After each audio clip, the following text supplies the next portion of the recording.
I'm Elaine Viets. In Fort Lauderdale, Florida, hundreds of bicycle riders gather to ride through the city. They're critical mass, an international grassroots cyclist movement. A man with the Fort Lauderdale Critical Mass ride is Joshua Beatty, owner of Atlantic Cycle, on today's Dead End Job Show. I'm Elaine Viets, and today I'm talking to a man with Fort Lauderdale's critical mass bike rides, Joshua Beatty, owner of Atlantic Bicycle, on the Dead End Job Show. Josh, tell us about the critical mass ride. When is it? Critical Mass is the last Friday of every month. It's in Fort Lauderdale. We start at Holiday Park on Sunrise and Federal Highway. But the point of Critical Mass, period, is the Critical Mass just isn't a Critical Mass Fort Lauderdale. There's Critical Mass Paris, Critical Mass London, Critical Mass New York, Critical Mass San Francisco is where it started 20 years ago. So it is not just a local or even a statewide, it's a worldwide event that happens at the end of every month. And how many people show up for Fort Lauderdale rides? Well, we've been building more and more, and our goal is, of course, to get more people on, more butts on bike seats, is how we like to say it. The more people riding, the better. And we have gotten up to just about 900 people so far. That's our largest event. Now, some months, Critical Mass generally builds month after month after month, because basically once you ride a Critical Mass, you want to ride it again. And usually you tell your friends and they come out. And what essentially has happened is some months it'll rain, or then only the hardcore guys will be there. But or this month it might be a little bit cooler. That might actually be nice. Not 30 degrees cooler, but anything. It's as long as it's not 90 degrees like it was this summer. But it gets people out riding. Kind of makes the public aware of, hey, there's people riding bicycles out there. Maybe we should look out for them. And that's the whole purpose of Critical Mass. How do you get 900 people down a Fort Lauderdale street? Very carefully. One of the best way to say any group of like Critical Mass is kind of like herding cats. It's difficult to do. Some people, no one wants to ride at the same speed, it always seems. Some people want to go a lot faster, but we want to maintain a 10-mile-an-hour speed, a nice, easygoing pace, beach cruiser pace, so to speak. But some people just are, riding slow, and we're, come on, speed it up at the traffic lights. And others are, just want to go out fast, and so we kind of have to have people up front just holding them back. Most of the issues happen because it's safer to ride in the mass, to have one large group. To try and have cars go in between is not only dangerous for the cyclists, but it's also not very good for the cars, because you don't want a bike bumping into your car and scratching your paint or something like that.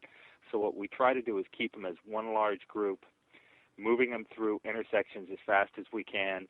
Last month, someone timed it, and we were about 1 minute and 45 seconds through an intersection. That's pretty average. good. Yeah, and it's not that bad. It's just sometimes it happens. The light turns red while we're going, and we're in just get everyone through. It's the safest way. So we move pretty good, and when you're moving fast enough, it's not bad. It's just sometimes on places where there's a lot of lights, one right after the other, it gets kind of messy, but we've pretty much handled it in Fort Lauderdale with very few issues, very few. People are understanding, and a lot of times the fun part is people ask us about it, and we'll come up and we'll say, hey, we just want to get everyone through. Is this okay? And, someone's like, oh, yeah, what are you doing? We're riding Critical Mass. What's that? Google it. Come on out next month. And sometimes you actually see them next month, and they're like, hey, I was in the car last month, and I saw you guys riding, and I wanted to join. So, that's how we're growing, is it's all by word of mouth. Now, there's a Ted White documentary called Return of the Scorcher about the bike culture overseas. And in that there's a pedicab designer named George Bliss who talks about China, where the motorist and the bicycles sort of have an understood method of negotiating intersections without signals at all. Hmm. I'm not going to hold up China as an example of much of anything, but supposedly the traffic lines up at these intersections until the backlog reaches a critical mass, at which point the mass moves through. And does the critical mass idea work? Is it possible to have it work in Fort Lauderdale? Yeah, it really does. Some of the things that we have going, through the lights and such is we try to pre-ride a route before we come up with something, and a couple guys will say, hey, what do you think about this? What do you think about this? And they're doing construction there, and it's not a good idea. It's not safe. Okay, let's go around. Let's avoid that area. Or this one has a lot of traffic lights, one right after the other after another, and it's going to cause a problem with we're never going to be able to get through that many green lights. And if we stop 1,000 people, let's say, some will be in the middle of intersections and stuff. So let's not pick that route. I have actually seen some of the videos of some of the stuff that's done in China, and it's crazy. Generally speaking, when we come up to a traffic light, if it's red, we stop. We wait till it's green. The only issue arises is if we're going through it and it starts turning red, we try to get everyone through it so the whole group is there together and there's no, cars mixed in. Now, the thing is in other countries, cars mix in with bikes and they don't seem to have a problem. I think a lot of it's because people ride more and they're more comfortable around the car. The people riding the bikes, and they have more control of their bikes, and the cars are all actually more aware. The drivers, I should say, not the cars themselves, but they'll be more aware. Okay, there's a cyclist there. Unfortunately, a lot of times in even our everyday rides we're doing out west, someone will come up and they'll pass you, and literally once they get past your sight range, and they want to make a right turn, they'll turn. And there's a lot of accidents that happen that way, and it's kind of out of sight, out of mind. But they just assume, well, I'm a car, I'm going faster. Not, well, that group of guys riding a bike are riding 20 miles an hour plus, 24 miles an hour, some of them. And there are accidents there, whereas in other cities, states, cultures, countries especially, they'll say, well, there's a group of cyclists. Why don't I just wait behind them and let them pass? It might take me 10 more seconds. So it's I think it's people understand that as drivers because they also ride their bikes, and they've been out on the street when they were cut off by a car who just didn't realize it, And, of course, cyclists, if it ever happens to you, which, it might, you kind of think, well, the guy did that on purpose. Well, he probably didn't. He just wasn't aware that you're coming up that fast behind him. He only passed you 5 miles an hour faster, and then he slowed down 10 miles an hour to make the turn. So things like that, it causes some problems, and it's just from people that aren't riding a bike normally, so they don't know how the cyclist is going to react. So to me, that's why I love critical mass, is because we're trying to get more people riding the bike. More people riding the bike who also drive understand, hey, maybe when I'm driving I should just relax a little bit and let these guys go. Now, the Green Mobility Network called South Florida, quote, one of the most dangerous places in the country for cyclists and pedestrians, unquote. Do you agree with that? 100%. Unfortunately, cycling in South Florida is the state of Florida is the most deadliest state in the union. Several years running for cyclists and pedestrians. The top 4 cities are in Florida. Tampa, Orlando, Jacksonville, and they consider Miami, Fort Lauderdale, Palm Beach one gigantic major metropolitan area. So, yes, it is. Unfortunately, we have quite a melting pot of drivers down here. That's a A nice lot way of to them. put it. It's the truth. I Well, know. you have people coming from uh, places where they've never driven before. Some from the Hmm. United States, some not from the United States. You know, you have multiple languages. You know, so some of the signs aren't picked up upon. Uh, things like that. I used to get aggravated about picture signs when I was driving. I was like, this is, we're dumbing down. But now I realize that, I said, you know what, picture signs are a good thing because maybe the person driving can't read the sign that says bikes may use full lane. Having a sharrow on the street that basically shows you, hey, there's going to be a bike here in this lane would be better than having the sign. I mean that's kind of where I am in this lately. It's just I'm big for safety. Let's do it to be safer, even if it's not what I like. And I think more people kind of have to understand that. It Wasn't may not be wasn't perfect, but it's what we have. wasn't a critical mass organizer hit by a car and seriously injured? Seriously injured, yes, he was. He had a vertebrae injury, Ray.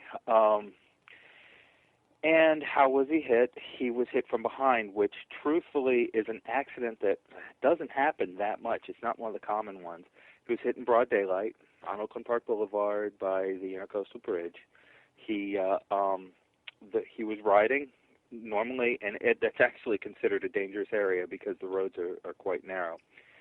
He he was riding, and the truck that was behind him changed lanes, to go around him and as to legally go around him, give him the 3-foot clearance that he needed. And as he did that, there was younger drivers, under 21 or under, I believe, two gentlemen in the car. They accelerated, to because they saw open, or the driver saw an open road and didn't see the cyclist. Now in the statement that I read, he said he looked down to shift, and next thing you know, he hit Ray. Now, that was about a mile from Ray's house. It's a place he's ridden constantly. It's a place we've all, I rode over the Oakland Park Bridge last night when we did our Wednesday night ride. I know the area well. It's not, it's, as far as the intercoastal bridges go, there's only so much we can do. We can't really ride on the sidewalk part, and you can't, especially last night it was raining, you need to kind of ride more in the middle of the road, because if you ride over those grates when it's wet, it's very slippery, so they have those little cement parts in them. Now, what that accident that happened is more of a lack of awareness. The drivers aren't looking out for cyclists, and the thing is as the more people are riding, the safer it becomes because more people look out for cyclists. But unfortunately, Ray has, like myself, has been in accidents with cars over the years, and generally speaking, and even he said this, he said, I've always thought, due to my riding skills, I could, help negate the injury or the amount of damage in the crash because I could, avoid a ride. But in an accident, when you're struck from behind, he said, I was riding home with a loaf of bread and then I woke up in a CAT scan. Hmm. Even though he was awake during the whole time, that's all he remembers. Years ago, I was hit by a car walking at 40 miles an hour, and I remember crossing the street, and then I remember laying on the ground. And even though people said I stared right at the car that hit me, that happened, 30 years ago. But to this day, I don't remember it. I remember being in the air, but I don't remember anything else. So it's just, what your brain blocks out, I guess, so to speak.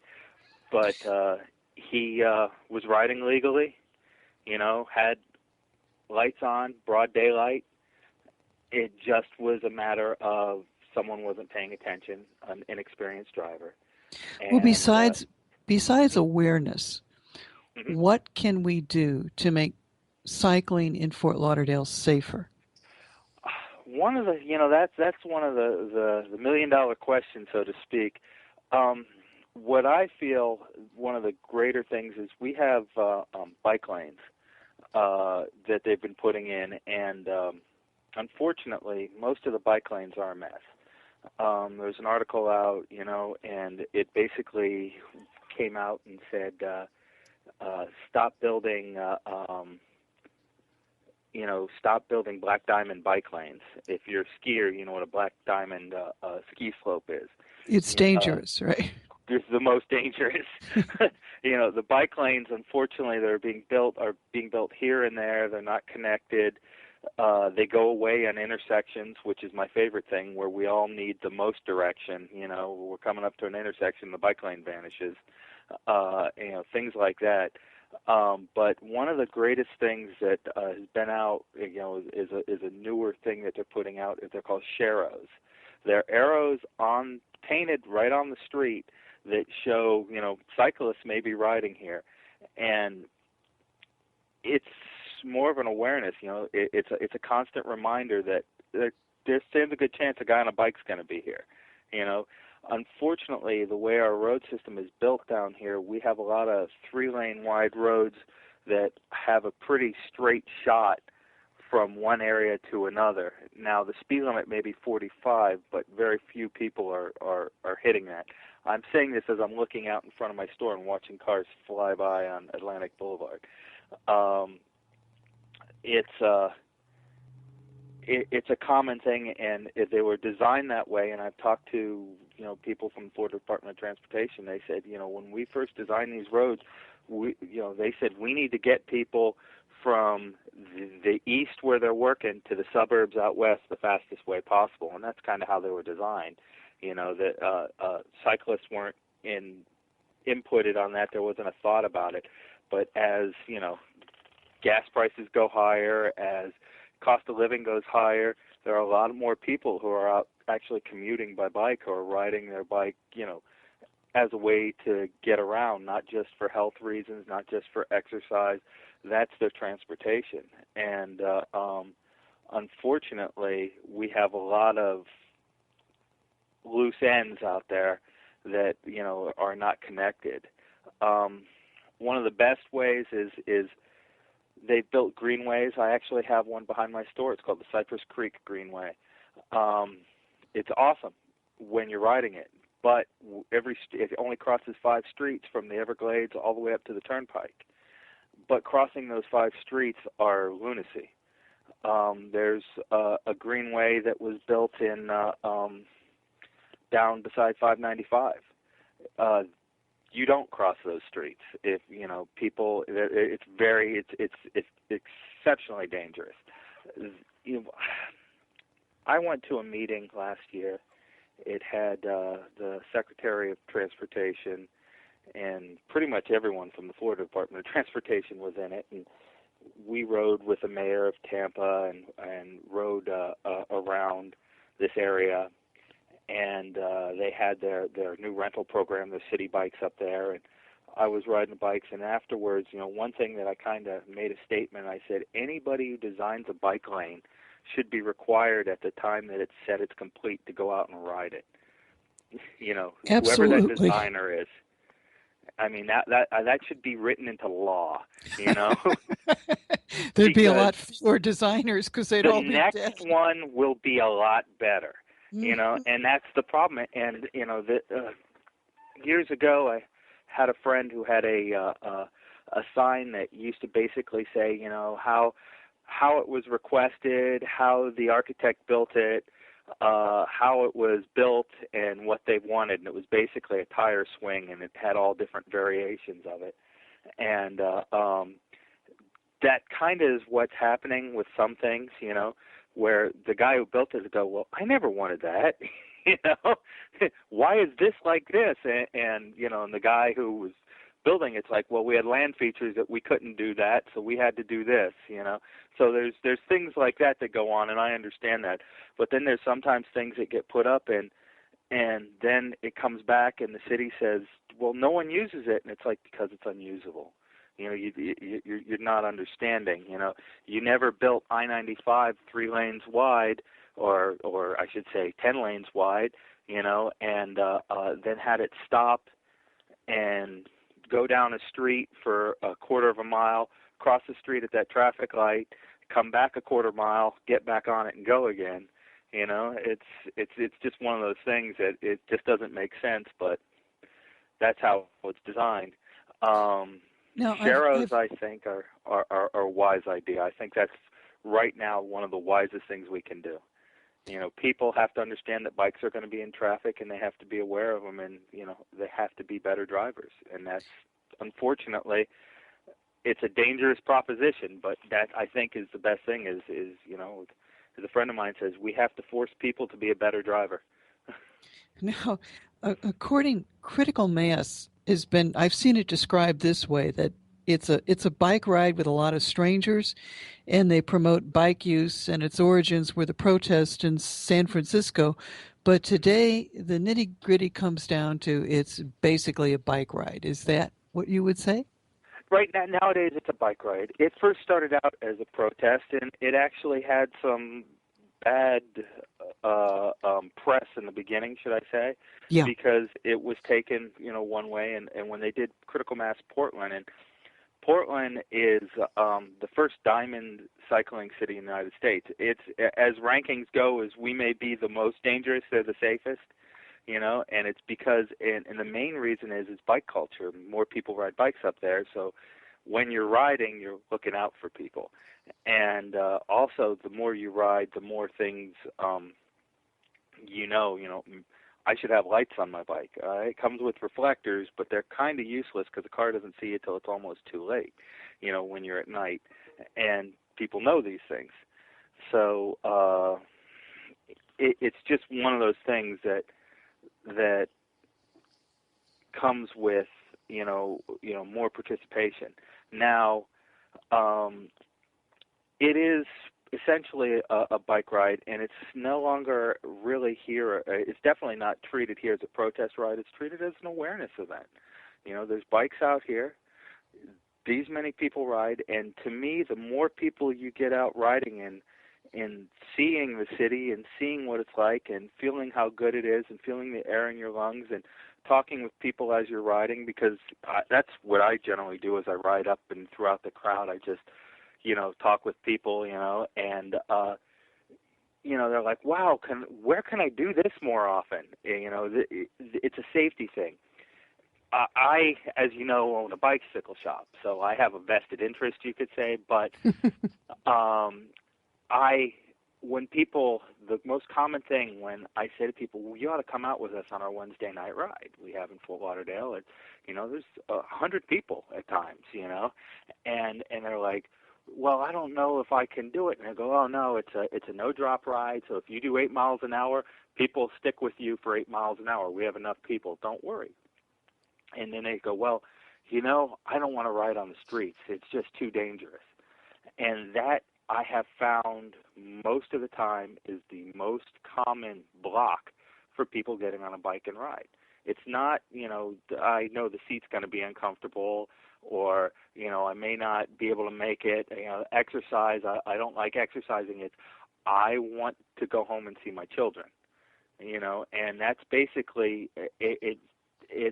A lot of people who ride a lot and they see it more often, they say, it seems like when people get in cars, they forget that the person riding the bike has a family too, Well, and it's not right to say that, but it feels it. You know what I mean?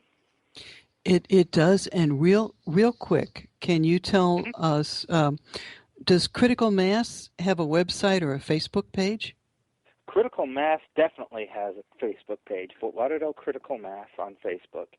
And currently the FTL Critical Mass webpage is being rebuilt. It was kind of old, and they wanted to update it, so one of the guys that does that is doing that right now.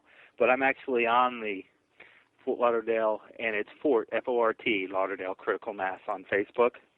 We have 2,465 members, so we definitely have the ability to go over 1,000 people, and this month, that's my goal, is to try to hit 1,000, kind of in honor of Ray, who got hit by a car, to say, to get people out there as more awareness. So that's our goal for. That's my goal, personal goal for this month, is to get that done. Now, But 20 seconds, give us the address, our website for Atlantic Bicycle. all right, my web address is atlanticbicycle.com, and we're at 4992 West Atlantic Boulevard in beautiful downtown Margate.